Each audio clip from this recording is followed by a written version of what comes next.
윤동석 병원장이 암에서 살아남기에 대한 주제로 강의를 하기 위해 무대 위에 서 있습니다. 안녕하십니까.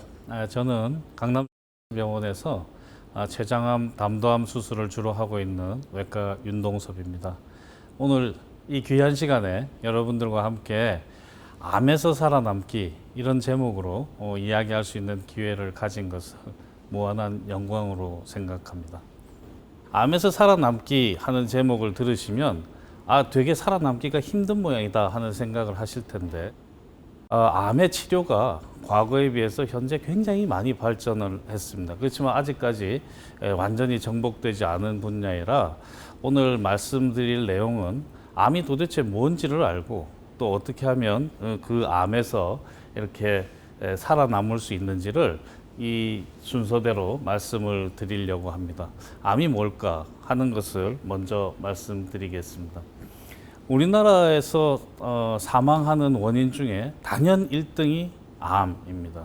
암이 인구 10만 명당 153분 정도가 돌아가시는 원인이기 때문에 다른 2등하고는 차이가 많이 나는 1등이 암입니다. 그래서 암으로 가장 많이 돌아가신다. 그래서 암을 좀 잘 알아야 되겠다 하는 생각입니다. 그럼 암이 뭐냐? 이렇게 대화를 하시는 걸 보면 종양이 암이래. 암은 그냥 혹이야. 뭐 이런 이야기들을 많이 하시는데 다 틀린 말씀이 아니고 암이라는 것은 혹 덩어리를 만들거나 다른 어떤 무한 반복해서 세포가 죽지를 않고 분열을 하는 그런 병을 이야기하게 됩니다. 덩어리를 형성하더라도 이게 막 퍼져나가지 않는 아주 순한 것을 양성이라고 하고 거긴 암의 범주에 들어가지 않는 치료만 하면 낫는 또 치료를 꼭 안 해도 되는 그런 혹들이 있고 암이라는 것은 악성 종양 하는 것은 우리가 꼭 반드시 치료를 해야 되는 그런 병입니다. 이 암의 특징이 몇 가지가 있습니다. 첫 번째 여기 보시면은 우리가 세포를 연구나 실험을 하기 위해서 이렇게 세포를 길러 보는데 많이 기릅니다. 그래야 약도 줘보고 여러 가지 실험을 하니까 이런 접시에 이렇게 세포를 키우게 되면 정상적인 세포 왼쪽에 보이시는 빨간색 세포들이 정상 세포라고 그러면 이 세포들은 자라다가 이렇게 딱 차서 옆에 있는 세포들이 다 붙으면 자기들이 어떤 물질을 내서 더 이상 못 자라게 합니다. 그래서 이렇게 평평한 한 층으로 자라게 되는데 그 옆에 있는 노란색 세포들은 이제 암세포. 이건 부딪혀도 예의가 없이 그냥 올라타서 자라기도 하고 해서 이렇게 무한 증식을 하게 됩니다. 이게 하나의 큰 특징이고요. 두 번째는 우리 몸에는 세포들이 자기가 할 일을 다 가지고 있는데 뇌세포 같으면 어떤 역할을 하고 위에서 있는 세포는 어떤 역할을 하고 이게 정해져 있는데 지금 여기 보시면 위쪽 여러분들이 보시는 오른쪽에 위에 있는 사진이 이제 골반 쪽을 찍어 놓은 우리가 컴퓨터 촬영입니다.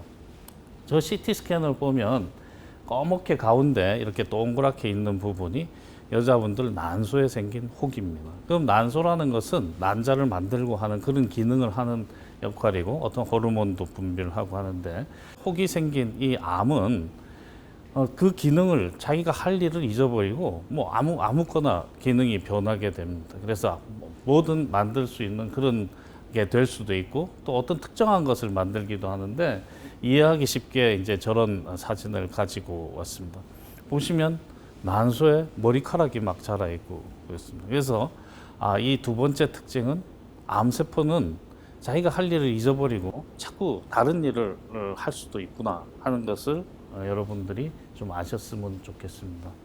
이제 이 세 번째는 제가 수술한 환자분, 담낭암 환자분의 사진인데 이 담낭에 암이 병이 생기면 그 담낭에만 이렇게 국한되어 있지를 않고 이게 병이 진행을 하면서 담낭이 쓸개인데요. 쓸개가 이 간에 붙어 있거든요. 근데 그 붙어 있는 간을 자꾸 파고 들어가는 자기 자리만 지키는 게 아니라 자꾸 다른 데로 이렇게 파고 들어가는 그런 능력을 또 가지고 있습니다. 그래서 보시면은 저 담낭의 암이 저 간 쪽으로 가서 이렇게 국화 모양의 그런 침범을 한 그런 모양이 되겠습니다. 이 네 번째 특징은 가깝게만 파고 들어가는 게 아니라 이게 암이 진행이 되면 암세포가 혈관을 뚫고 들어가거나 림프관을 뚫고 들어가서 멀리까지 이렇게 막 돌아다니게 되고, 돌아다닌다고 다 그 부분에 가서 자라는 건 아니지만 어떤 조건이 맞는 곳에 가게 되면 또 병을 만들게 됩니다. 그래서 여러분 보시는 오른쪽에 있는 사진이 저 위에가 췌장 부분에 노랗게 보이는 게 저게 암 부분입니다. 그래서 저기 췌장에 생긴 암인데 오른쪽 목 위쪽에 까맣게 점이 보이는, 또 간에 점이 까맣게 보이는 저런 부분들은 암세포가 저기까지 그냥 퍼져 나가 버립니다. 그래서 같은 암이라도 이게 초기에 그냥 순하게 있을 수도 있고, 이게 시간이 진행될수록 멀리 퍼져 나갈 수도 있고, 또 암 종류에 따라서 어떤 암은 그냥 조용히 있을 수도 있는데 어떤 암은 이렇게 빨리 퍼져나가는 암이 되겠습니다. 췌장암이 예후가 나쁘다 하는 것은 아마 저렇게 빨리 퍼져나가고 빨리 침범하고 이런 세포의 생물학적 특성이 있기 때문에 그렇게 이야기가 되고 있습니다. 환자분들이 이야기를 하실 때 나는 담낭암, 같은 담낭암인데 내 옆에 환자분은 그 수술을 잘못해서 이게 뭐 금방 병이 다시 생기고 지금은 치료가 힘들어졌대, 이런 말씀을 하시면서 나는 그냥 간단하게 수술을 했는데도 그 수술을 잘 해주셔서 너무 경과가 좋다, 이런 이야기들을 하십니다. 그게 잘 들어보면 우리가 같은 담낭암이라도 담낭암 저 맨 왼쪽에 있는 사진은 아주 초기에 담낭암을 발견한 것. 초기의 담낭암은 담낭만 그냥 이렇게 잘 제거를 해도 평생 걱정 안 하고 사실 정도의 그런 좋은 성적을 가지고 있습니다. 그게 담낭암 1기 초는 그렇게 잘 살 수 있다. 그래서 조기에 발견하면 좋은데 1기 초처럼 표가 잘 안 나는, 검사를 해도 알기 어려운 경우는 우리가 이 초음파 같은 것을 해서 돌멩이가 있고 남석으로 수술을 했을 때 우연히 발견되는 경우, 이런 경우가 굉장히 아주 행운 그런 경우들이 꽤 있습니다. 그래서 저렇게 조기에 발견을 해야 되는데 뒤쪽으로 오면서 진행이 되면 2기, 3기가 되고, 또 저렇게 안까지 또 주변에 있는 장기까지 이렇게 침범을 하게 되면 아무리 크게 수술을 잘 해두어도 다시 재발할 확률은 훨씬 높아진다는 겁니다. 그래서 선생님이 수술을 성의 없이 해서가 아니고 자기가 병이 어디에 어느 때에 발견됐나, 이런 게 굉장히 중요한 이유가 되겠습니다. 암 치료가 꼭 항상 똑같을 것 같은데 제가 전공의 시절에 배운 암 치료 원칙, 또 지금 하고 있는 원칙은 차이가 꽤 많이 있습니다. 그래서 거기에 대해서 제가 조금 말씀을 드리려고 합니다. 우리가 하늘과 땅 차이라는 말을 하는데 과거와 현재는 하늘과 땅 차이. 그 중에서도 우리가 의료에서도 암 치료에 있어서도 과거와 현재는 굉장히 큰 차이가 있다. 과거는 암을 조기에 발견하기가 너무 어려웠어요. 왜냐?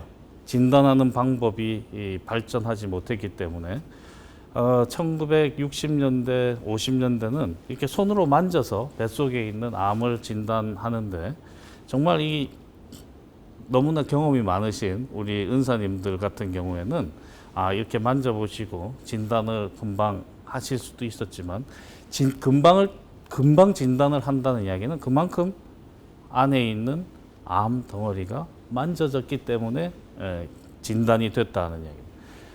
그래서 과거에는 이런 치료가 이제 발전하는 것을 나타내는 게 이렇게 항암 치료, 수술, 방사선 치료 이런 것들을 어떻게 발전시켜 나가면서 하느냐, 이게 이제 주 관심사였는데 최근 들어서는 어떻게 하면 병을 안 생기게 할 거냐, 또 어떻게 하면 아주 초기에 발견해서 치료를 할 거냐, 하는 게 암 치료의 가장 중요한 부분이 됐습니다. 하늘과 땅 차이가 있다. 저 머리 금발의 우리 여선생님이 미국에서 세브란스 병원에 교수님으로, 외과 교수님으로 와서 1950년대 중반부터 한 20, 30년 근무를 하신 분입니다. 국민 훈장도 받으셨고요.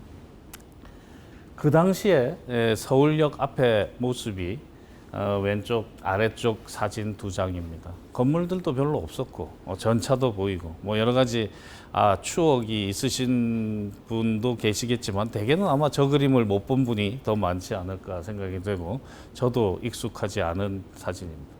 저 당시에는 유방에 위쪽 가운데 보면 유방에 저렇게 헐고 혹이 커지고 한데도 병원에 저 상태가 돼서야 오는 분들이 굉장히 많았다 하는 거. 저 상태에서 오시면 그 당시에는 항암 치료도 발전하지 않고 있기 때문에 어떻게든 제거를 하고 수술을 해서 완전하게 치료하는 것이 선호되던 시대였습니다.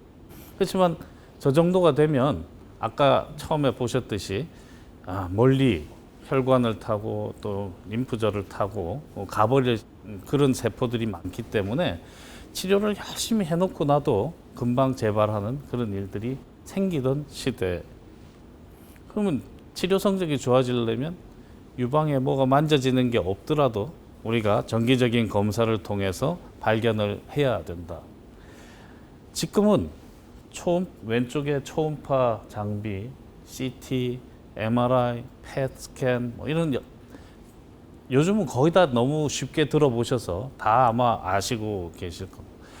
유방에 석회화가 있거나 만져지지도 않는 그런 병을 우리가 초음파로 정기 검진을 하면서 찾으면 그 부분을 이렇게 바늘로 찔러서 표시를 해서 그 부분을 딱 제거를 해서 암인지 아닌지, 암이면 또 촉인지 하는 것을 발견하는 그런 의학적인 기술들이 굉장히 발전했다. 그 기술이 발전했다는 이야기는 이런 우리 진단 기기들, 과학이 발전했다는 이야기. 여러분들 살아남을 찬스가 조금씩 올라간다고 생각하시면 되고요.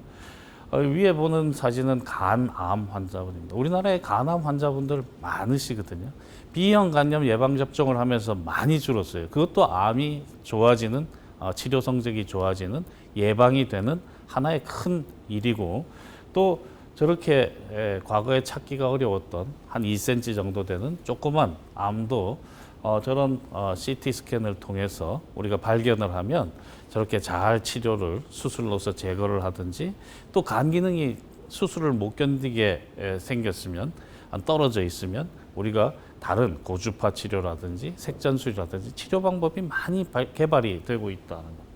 아래쪽 사진을 보면 얼마나 외상으로 간이 많이 다쳤냐 하는 것을 금방 알 수 있는데 과거에는 그냥 조금 의심되면 개복을 했어야 되던 시대에서 지금은 왼쪽에 두 사진은 많이 다쳐 보여도 우리가 그냥 경과 관찰을 할 수 있는 피가 나지 않는다는 것을 저런 검사를 통해서 알 수 있는 거고 오른쪽에 C번의 사진은 피가 나고 있기 때문에 저건 어떤 방법으로든지 피를 멎게 해줘야 된다 하는 겁니다.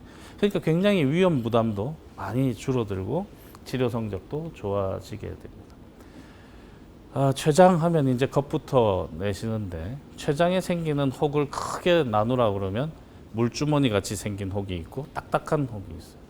딱딱한 혹은 나쁠 가능성이 훨씬 높은 혹이고 물주머니 혹은 혹시 암으로 변한다 하더라도 치료 성적이 비교적 좋은 암. 여기 보시면 저런 검사들을 통해서 췌장에 생긴 조그만 혹을 발견하고 이 물주머니 혹을 수술해야 되느냐 말아야 되느냐 조금 더 경과 관찰을 해도 되느냐 1년에 한 번 검사를 할 거냐 하는 것을 우리가 결정을 할 수 있는 그런 기술들이 발전해 있다. 필요 없는 수술을 안 해도 된다. 첫 번째. 두 번째, 꼭 필요할 때가 되면 경과 관찰을 하다가 그 시기를 안 놓치고 할 수가 있다. 치료 성적은 차이가 없다 하는 게 여기에서 굉장히 중요한 부분이. 이 사진은 딱딱한 혹입니다. 그래서 딱딱한 혹은 우리가 크기가 작더라도 무록하고는 달리 치료를 적극적으로 해야 되는 경우가 많다 하는 것을 나타낸 사진입니다. 제가 소화기 암을 중심으로 이렇게 아까 처음에 소개를 드렸는데, 소화기라는 것은 소화관, 우리가 음식을 입으로 삼켰을 때 그게 항문으로 배출될 때까지의 길을 우리가 소화관이라고 합니다. 관이라는 것은 이렇게 통처럼 생긴 거죠.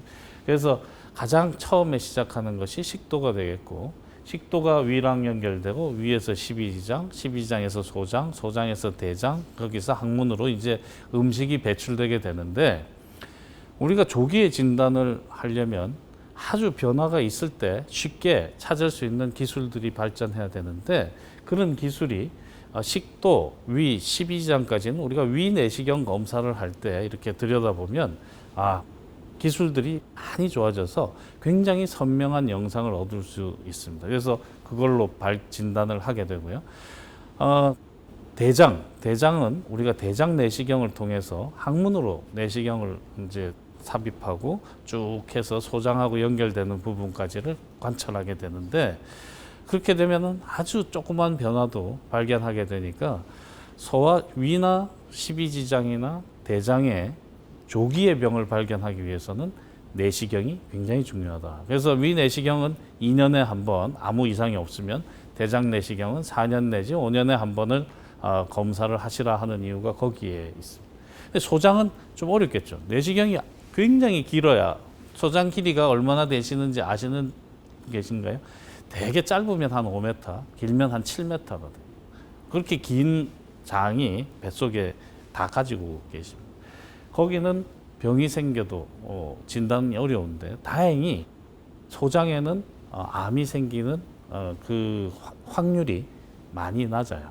다행인데, 그래도 거기를 검사를 하려면 우리가 그냥 내시경으로는 안 되기 때문에, 우리가 이렇게 캡슐처럼 생긴 걸 하나를 먹으면 그게 쭉 내려가면서 그 영상들을 컴퓨터로 보내서 컴퓨터에서 영상을 만들면 확인이 가능합니다. 그래서 우리가 저런 걸 캡슐 내시경이라고 그러고, 그걸로 진단을 하고 있고, 지금은 조건이, 우리가 어떤 질병의 조건이 되면 보험으로도 저거를 할 수가 있는 그런 시대.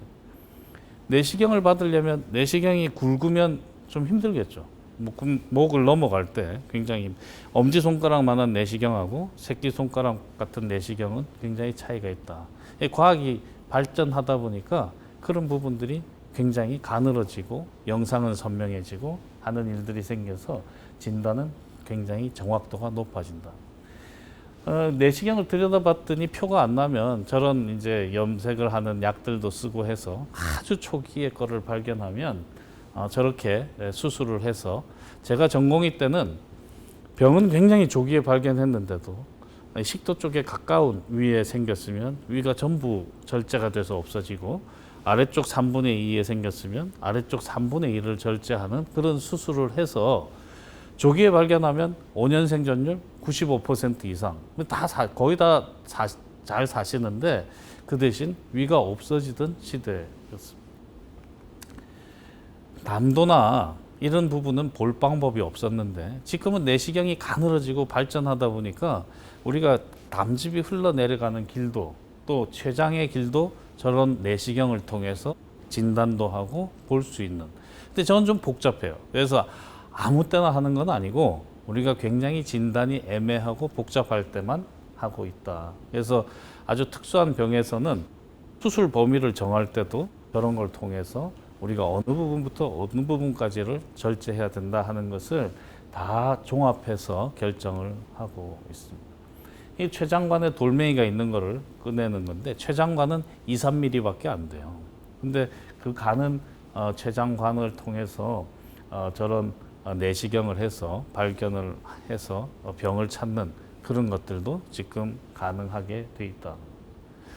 옛날에는 배를 열어서 이렇게 보고, 간도 이렇게 한번 만져보고, 그래서 뭐가 만져지면 조직 검사를 해서 거기에 암세포가 있으면 수술을 못하고 그냥 배를 닫았어요.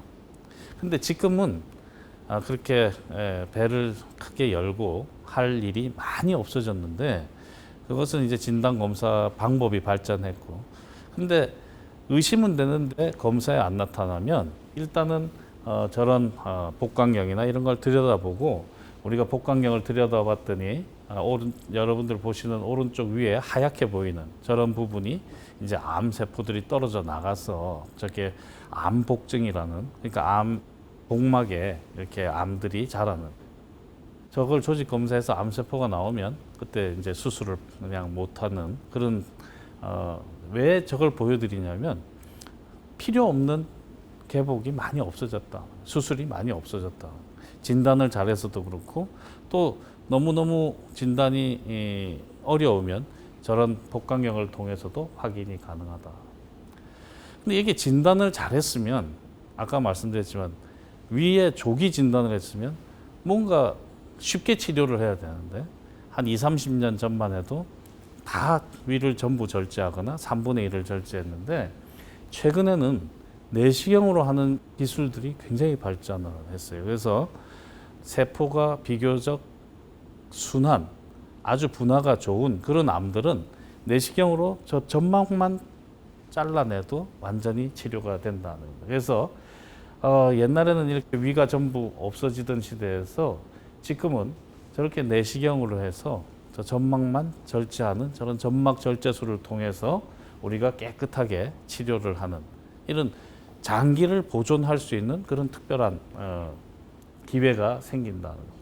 또 반대로 옛날에 간에 조그만 거 하나만 있어도 대장암 환자들은 수술을 못하고 그냥 포기를 했는데, 지금은 대장암이 간에 전이가 있으면 그 전이된 암들을 완전히 다 제거할 수 있겠다고 판단이 되면 우리가 수술을 합니다. 근데 먼저 항암 치료를 하고 하기도 하고 여러 가지 기준이 있는데, 하여튼 그런 개념이 많이 바뀌었다는 겁니다. 그래서 여기 보시면은 저렇게 대장 수술해서 막힌 부분을, 대장암을 해결을 해주고, 그 다음에 간까지 완전히 제거를 해서 절제를 해서 우리가 치료 성적이 굉장히 좋습니다. 또 하나의 발전은 개복을 크게 하던 시대에서 그 옆에 보면은 이제 맨 오른쪽 위에 사진은 모자도 안 쓰고 장갑도 안 끼고 하던 게 1940년대 사진. 여러분 그렇게 오래 안 된 이야기입니다. 예. 근데 그 왼쪽의 사진을 보면 이제 모자도 쓰고 그다음에 일회용 수술복도 입고 다 하고 있는데, 그렇지만 배를 크게 열어서 하던 개복 중심의 수술을 하던 시대였고, 그 아래쪽 사진은 이제 복강경으로 하던 시대. 또 더 나아가서는 최근에는 로봇으로 수술자가 옆에 서 있지 않고 조종관에 가서 수술을 하고 환자의 테이블에는 기계들이 붙어 있는 이런 시대로 바뀌어가고 있다는 것. 장기도 보존할 가능성이 있고 수술 부위도 저렇게 크지 않을 수 있는 그런 발전이 있었다. 여러분들이 제일 궁금해하시는 게, 그러면 선생님, 암 환자에서 뭐가 제일 암이 생기는데 또 암의 원인에, 암 치료에 뭐가 제일 중요합니까 하는 말씀들을 많이 하시는데, 암마다 조금씩 다 다르긴 합니다. 그렇지만 우리가 유전자라는 것도 굉장히 중요한 부분 중에 하나다.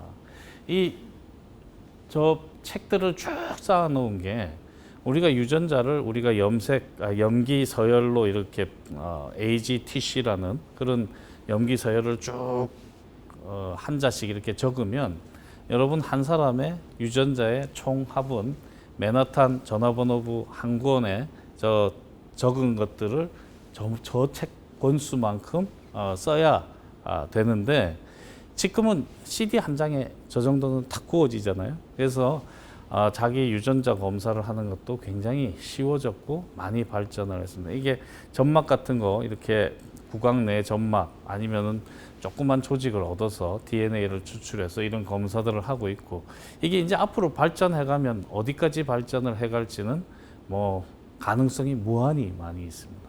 과거에 무조건 이 3기가 넘어가면 다 항암 치료를 했는데, 항암 치료를 한다고 다 좋아지시는 건 아니잖아요. 그래서 어떤 분은 항암 치료가 잘 될 거고 어떤 분은 안 될 거다, 이런 것도 이제 이런 방법을 통해서 하려고 노력을 하고 있습니다.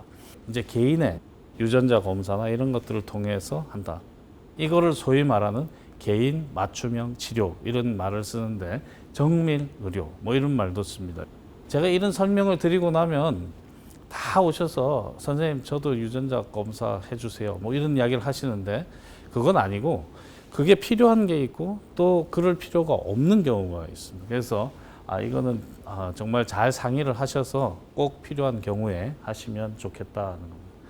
아직까지 암 환자의 치료에 가장 중요한 거는 뭐냐?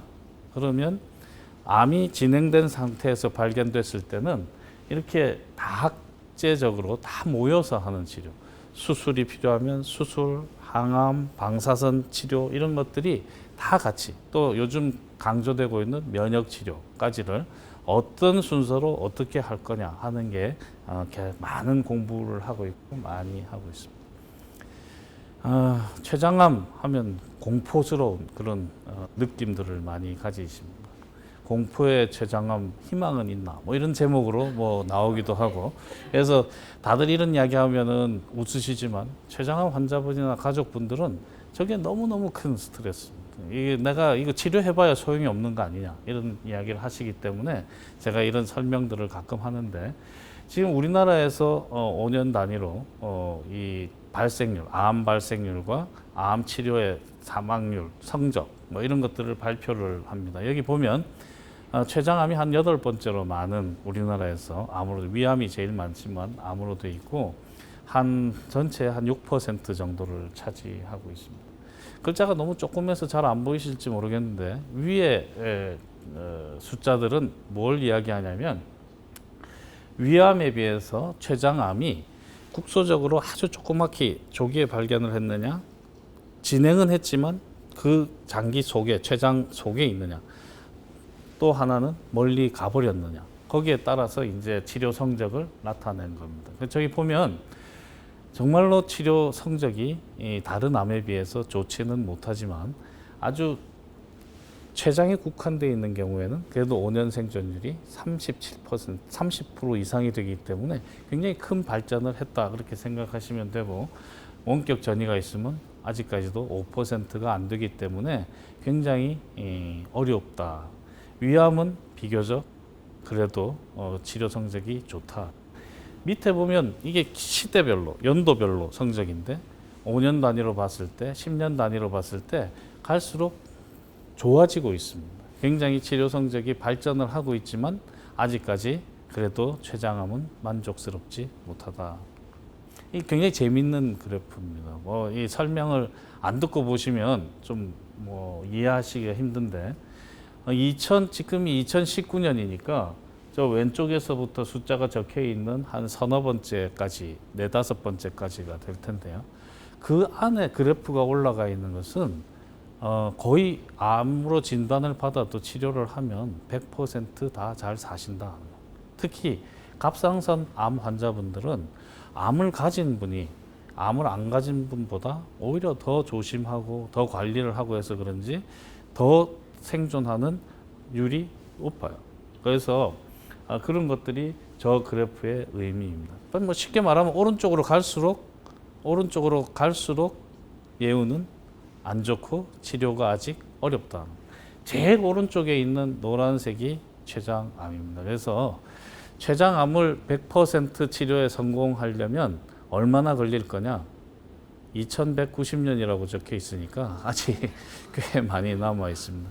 하지만 많은 암들은 저 앞쪽으로 이렇게 당겨져 있어서 조만간 100% 치료가 되는 그런 시대가 오고 있다고 생각을 하시고 췌장암도 지금처럼 과학이 발전하는 속도가 빠르면 저것보다 당겨질 수도 있을 거다 하고 생각을 합니다. 췌장암도 과거에 비해서는 굉장히 좋아졌어요. 과거에는 췌장 수술을 하고 나면 합병증이 수술한 환자분의 병의 진행 관계에 상관없이 30%는 합병증으로 고생을 하셨어요. 이게 제가 잘 이야기를 해서 30%고요. 많게는 50%에서 70%까지도 조그마한 합병증들은 다 있었다. 그러면 1970년대, 80년대는 어땠냐 하고 물어보시면 그때는 수술을 하고 병에 상관없이 수술 때문에 돌아가시는 분이 한 20에서 30%가 됐다. 그러면 그만큼 수술이 어려웠고 수술을 해도 회복하시기가 어려운 병이었는데 지금은 성적이 좋은 기관들은 합병증의 발생률은 아주 다 많이 크게 없어지진 않았지만 한 20-30%의 합병증의 발생률은 있지만 수술 때문에 돌아가시는 분은 많이 적어졌다. 잘하는 기관은 거의 없는 데도 있고요. 한 아주 세계적인 기관이 한 3% 정도 됩니다. 그러니까 100분 수술하면 한 두세 분은 아직도 아주 잘하는 데서도 회복을 못 하실 수 있다. 그만큼 어려운 수술. 췌장암도 조기에 발견을 해야 좋은데 조기에 발견을 하기가 굉장히 어려웠습니다. 내시경처럼 그렇게 쉽게 들여다볼 수 있는 방법도 없고. 근데 하여튼 지금은 여러 가지 방법을 다 동원해서 혈액 검사, 그다음에 가장 췌장을 잘 볼 수 있는 우리가 CT 검사를 해서 췌장을 보면 아직까지는 저 방법이 가장 좋은 방법으로 되어 있습니다. 저기에 이상이 있거나 또 췌장암 표지자 수치가 굉장히 높은데 저기에 없으면 우리가 MRI 뭐 이런 것들을 통해서 더 정밀한 진단을 하기도 하고 또 췌장암이 일단 진단이 되면 이게 다른 장기까지 전이가 없나 하는 그런 페트 검사 등을 통해서 우리가 수술을 할 수 있는 건지 하는 것을 검사하는 게 필요하다. 그래서 검사 방법은 췌장암도 역시 굉장히 많이 발전을 했다. 췌장암의 발전을 하게 되면 치료는 어떻게 하느냐? 이게 수술을 할 수 있게 췌장에 딱 국한되어 있는 경우에는 아직까지도 췌장 수술을 먼저 하고 그 다음에 항암 치료를 하는 게 아주 표준화 방법으로 되어 있어요. 표준 방법으로 되어 있는데 최근 들어서 이제 항암제들이 좋아지니까 수술을 할 수 있어도 수술하고 난 다음에 재발률이 60% 이상 된다고 그러면 먼저 항암 치료를 좀 하고 수술을 하면 어떻겠냐 하는 의견들도 있고 해서 연구가 많이 되고 있습니다. 그래서 이런 방법들은 제가 1999년에서 2000년에 가장 표준화되어 있는 방법이었는데 절제를 할 수 있으면 수술을 하고 아주 멀리 다른 장기로까지는 안 가 있더라도 주변의 큰 혈관들을 감싸서 완전히 다 제거하기가 어려우면 항암 치료와 방사선 치료를 한 후에 이게 좋아지면 그 다음에 결정을 하고 저렇게 간이나 이런 데 전이가 되는 경우에는 우리가 수술이 아니라 항암 치료가 첫 번째였다. 근데 요즘은 더 복잡해져서 아주 좋은 저널에 영국에서 유명한 외과 선생님이 논문을 쓰셨는데 분류를 하나 더 해서 이게 절제를 할 수 있는 경우 국소 진행을 했더라도 이게 아주 수술을 할 수 있을 정도냐 아니면은 그냥 수술을 못하는 진행형이냐 하는 거를 한 단계를 더 뒀어요. 그래서 4단계로 분류해서 치료를 권유하고 있고 얼마 전까지만 해도 경계성 그러니까 절제가 가능할지 애매할 때 수술을 먼저 하는 경향들도 있었는데 지금은 항암 치료를 먼저 하는 게 더 많은 분들의 지지를 받고 있다. 그렇게 이해하시면 되겠습니다. 이게 이제 췌장암 발견하기 위한 여러 가지 방법들입니다. 피 검사를 통해서 우리가 종양 표지자 검사를 하고 그다음에 여기에 보면은 맨 아래쪽에 가면은 이제 유전자 검사까지를 포함해서 이렇게 완성을 해가는 그런 과정의 그림들이 그려져 있습니다. 이 사진은 굉장히 큰 의미를 갖고 있는데요. 우리나라도 췌장암 환자, 간암 환자, 담도암 환자를 전국적으로 등록을 하는 그런 사업을 하고 있어요. 학회가 중심이 돼서 한국간담체외과 학회가 중심이 돼서 하고 있는데 저렇게 하는 거에 가장 큰 의미는 우리가 저런 등록 사업이 잘 돼서 큰 데이터가 모이면 더 정확한 성적을 분석할 수 있다. 일본은 우리보다 조금 먼저 저런 걸 했어요. 그래서 일본에서는 많은 데이터들을 모아봤더니 1cm보다 작은 더 크게 말하면 2cm보다 작은 암은 수술을 했더니 성적이 굉장히 좋더라. 1cm보다 작은 암을 만약에 발견을 하면 치료를 하면 80.4%의 환자분이 5년 이상 사시더라. 이거 췌장암이라도 이 췌장암은 그냥 췌장에 생긴 암 여러 종류를 이야기하는 게 아니고 가장 나쁘다는 췌장관선암, 우리가 췌장암 하는 것의 이야기입니다. 그래서 1cm 이하짜리를 발견하려고 우리가 무진장 애를 써야 되겠다 하는 게 이런 췌장암을 하는 외과 의사들의 이 생각입니다. 그래서 이런 걸 발견하려고 노력을 하고 있고, 이 환자분은 굉장히 평상시에 좋은 일을 많이 하셨는지 이 물주머니 혹을 가지고 쭉 경과를 관찰하고 있었는데, 그 물주머니 혹이 수술을 해야 되는 조건에 이제 들어오신 거예요. 2.2cm도 안 됐던 게 한 3cm 가까이 됐고, 여러 가지 이제 내시경 초음파들을 통해서 봐도 안에 이런 살점 같은 게 있고 해서 수술은 하셔야겠습니다 했더니 겁이 많으셔서 나 여태까지도 그냥 하라고 그러더니 왜 그러냐. 그래서 이거는 하셔야 될 시기가 됐고, 더 지나서 만약에 이게 진행을 하면 어려워지십니다 해서 이제 본인이 동의를 해서 수술을 하셨어요. 그랬더니 운이 좋게 물주머니 혹 옆에 좀 떨어진데 아주 조그만 1cm가 안 되는 췌장관선암이 같이 있었어요.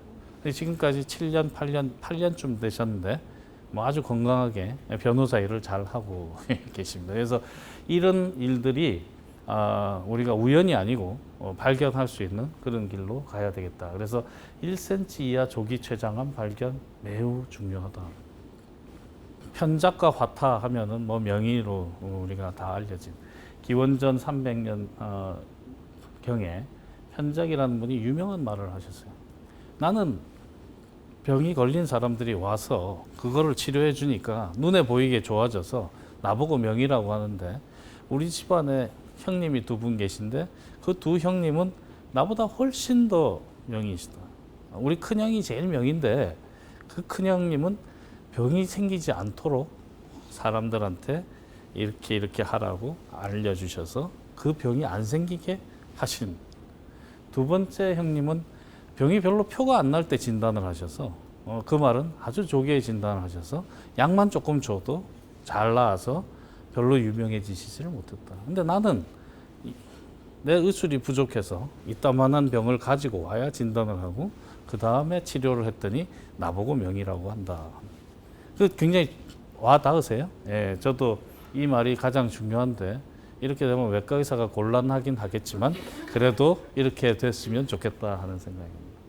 이분은 우리나라에 오셔서 이렇게 간호를 만드신, 우리나라의 간호를 만드신 분인데, 뭐 제목도 너무 뭉클한 제목이지만 이분이 하신 이 만화의 책 속에 들어가 있는 저 만화를 보면 무슨 내용이냐면 모기 없애게 깨끗하게 해야 된다. 2번째, 더러운 물에 채소 씻고 이런 거 하지 말고 깨끗한 물을 해야 된다. 그러니까 병이 안 걸리게 예방하는 것을 강조하신 분입니다. 이분 저 책 한번 읽어보시면 굉장히 감동적이고 우리나라에 저렇게 고마운 분이 있나 하는 생각을 하게. 췌장암 왜 생깁니까? 문 열고 들어오시면서 그런 이야기를 하시거든요. 처음에 이제 진료를 시작할 때는 뭐 여러 가지 대답을 하려고 애를 썼는데 사실 잘 모르는 거를 안다고 대답하는 게 참 힘듭니다. 이게 근데 이제 정확하게 원인을 알면 병이 해결이 됐겠죠. 근데 췌장암이 왜 생깁니까 할 때 정확하게 이야기하기는 어렵습니다. 하지만 제일 관계가 있다고 알려진 거는 담배는 모든 암의 발생 확률을 굉장히 많이 올리는데 췌장암도 뭐 적게는 2.3배, 2.6배 하지만 많게는 뭐 8배까지도 이야기하는 그런 보고들이 있기 때문에 제일 먼저 담배부터 끊으십시오. 이게 이제 첫 번째 제가 드리는 말씀입니다. 이거 하고 나면 조금 미천이 떨어져서 뭐 또 다른 이야기 하기가 어려운데 저기 보면은 술병이 많이 쌓여 있는데 알코올은 췌장의 만성 췌장염을 잘 유발합니다. 그래서 그런 것들이 진행을 해서 또 췌장암으로 될 수 있는 부분이 있어서 금주하시라고 권합니다. 그 다음에 있는 게 우리가 저런 육가공유, 이런 소세지니 뭐 이런 것들이 뭐 안 좋다고 알려져 있고 가능하면 좋은 음식을 드시라고 그러는데 보통 몸에 좋은 것보다 입에 좋은 걸 좋아하시는 분들이 많기 때문에 저런 거 설명하면 되게 짜증 내시는 분들도 많이 계십니다. 그다음에 방사선을 많이 쬐어도 뭐 생긴다고 막 겁을 내서 진단을 빨리 해야 되는데 나 CT 안 하겠습니다 하시는 분도 계신데, 의사가 권하는 정도의 검사는 당연히 하셔도 괜찮습니다. 그래서 저런 것들은 하시면 좋겠고, 맨 위에 이렇게 나선형으로 그려진 게 유전자도 굉장히 중요하다. 저보고 암을 뭐 특별히 선생님은 뭐 드시는 거 있으시냐, 그다음에 암 수술하고 나면 선생님 저 뭐 먹어야 돼요, 이런 것들을 물어보십니다. 그래서 모든 병원이 다 영양 상담을 저 암 수술 하신 분들한테, 전 췌장암 수술 하시면 권하거든요. 그래서 암 수술 하시면은 식단을 어떻게 짜고 하는 게 100% 효과가 있다고 이야기하긴 어려울지 몰라도 저런 것들이 환자분들한테 굉장히 큰 마음에 또 실제로도 도움이 됩니다. 그래서 여기에는 굉장히 일반적인 내용들이 들어 있습니다. 저런 야채, 채소류, 그다음에 색깔이 있는 저런 컬러 푸드를 먹으라, 이런 것들은 다 알려진 내용이고요. 뭐 현미밥 뭐 이런 것들은 다 좋다고 알려진 것들입니다. 암을 예방하기 위해서 운동을 해야 됩니까? 이거 참, 제가 지금은 다행히 체중을 많이 줄여서 그래도 앞에 서서 이렇게 숨을 쉬면서 이야기를 하고 있지만, 이게 배가 이렇게 있고 할 때는 사실 저런 질문을 하시면 본인도 안 하면서 뭘 하라고 그러냐 하는 말씀을 많이 하십니다. 근데 많은 연구들이 돼 있어요. 그래서 이 암을 예방하기 위해서 노르웨이 같은 데서는 이제 굉장히 많은 수의 그 인구를 가지고 암 예방이 되는지, 또 유방암 수술을 받은 환자가 운동을 한 환자하고 운동을 안 한 환자, 운동이라는 것은 그냥 알아서 하는 게 아니고 정해준 그 시간, 그 칼로리를 소비하는 그런 활동을 가지고 운동을 했냐 하는 걸 가지고 쭉 검사를 했더니, 이 운동이 예방에 효과가 있다, 그리고 재발률을 떨어뜨리더라 하던 것을 아주 영향력이 큰 우리 의학 논문에 발표를 하셨어요. 그래서 되게 맨 위에 써진 게 가장 요약을 한 건데, 매일 한 30분에서 60분 정도를 이 땀이 날 정도의 그런 운동을 하시라 하는 게 가장 큰 권유 사항입니다. 그래서 여러분들 30분에서 60분을 땀이 나게 하려면 사실은 굉장히 빠른 속도로 걸어야 됩니다. 그러니까 쉬운 일은 아니지만 저거는 정말 권하고 싶은 그런 내용이고요. 체중이 너무 비만하지 않도록 그렇게 관리를 하시는 게 굉장히 중요하다. 저는 환자분들하고 좀 대화도 하고 시간을 많이 가지고 싶어 한 외과 의사 중에 한 사람입니다. 환자분이 정말 나 췌장암이라는데 이 답답한 마음을 어디 가서 누구한테 물어볼 수도 없고, 누구한테 물어본다고 정확하지도 않고, 믿을 사람은 의사 선생님이 그래도 나를 제일 좋아할 텐데 하는 생각을 당연히 하십니다. 그래서 그런 상담을 좀 길게 하려고 노력을 하는데, 이 제럴 쿠프만 하는 분이 유명한 말을 했습니다. 환자들의 병에 대한 좌절은 종양만큼이나 쉽게 번져나가는데, 희망은 종양을 녹여버리는 그런 힘이 있다, 이렇게 이야기를 하셨어요. 이거는 그냥 한 이야기가 아니고 굉장히 여러 가지 자료들을 가지고 이야기를 하셨습니다. 전 이 내용이 굉장히 와닿아서 췌장암 수술을 받은 환자분들을 우리 정신과에, 요즘은 정신과 하면 싫어하기 때문에 정신건강의학과에 이렇게 의뢰를 하면 잘 안 가시려고 그래요. 처음에 내가 거기 뭐 이상하지도 않은데 왜 가야 되냐. 그래서 이제 설명을 한참 합니다. 이게 굉장히 필요한 일이고 본인이나 가족들한테 도움이 돼.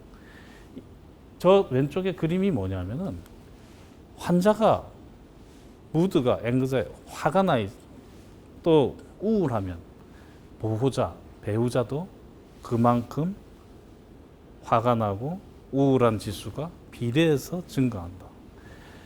이 옆에 있는 것은 그 정신건강의학과 석 교수님한테 의뢰를 해서 의미 중심 치료, 그래서 그 이제 상담하는 방법이 있습니다. 그래서 지방에 계시는 분들이 굉장히 많기 때문에 와서 또 저걸 하기 위해서 일주일에 다시 올라오시기가 힘드니까 올라오셔서 외래를 볼 때 정신건강의학과 진료도 같이 하게 이렇게 의뢰를 하는데, 거기 가서 치료하신 분들은 이 분노 지수가 처음에는 높았다가 점점 떨어지고, 그 치료를 받지 않으신 분들은 오히려 증가한다는 거예요. 그래서 암 치료는 살아남는 거, 가족이 가장 중요하다. 가족분들의 사랑이 너무너무 중요하다. 저는 이분 모르크사를 만드신 이 조지 모르크 선생님의 말씀을 굉장히 명심, 제 좌우명으로 삼고 있는데, 의사가 환자를 어떤 내 이익을 보기 위한, 이익을 남기기 위한 그런 일이 아니라, 내가 약을 만드는 거, 치료하는 것은 환자를 낫게 하기만 하는 노력을 하면 그런 것들은 따라온다. 그래서 저도 앞으로 평생 이런 좌우명을 가지고 해 나가도록 최선을 다하겠습니다. 여러분들도 잘 살아남으시기를 바라면서 오늘 강의를 마치도록 하겠습니다. 감사합니다. 강연자가 강의를 마치고 퇴장합니다.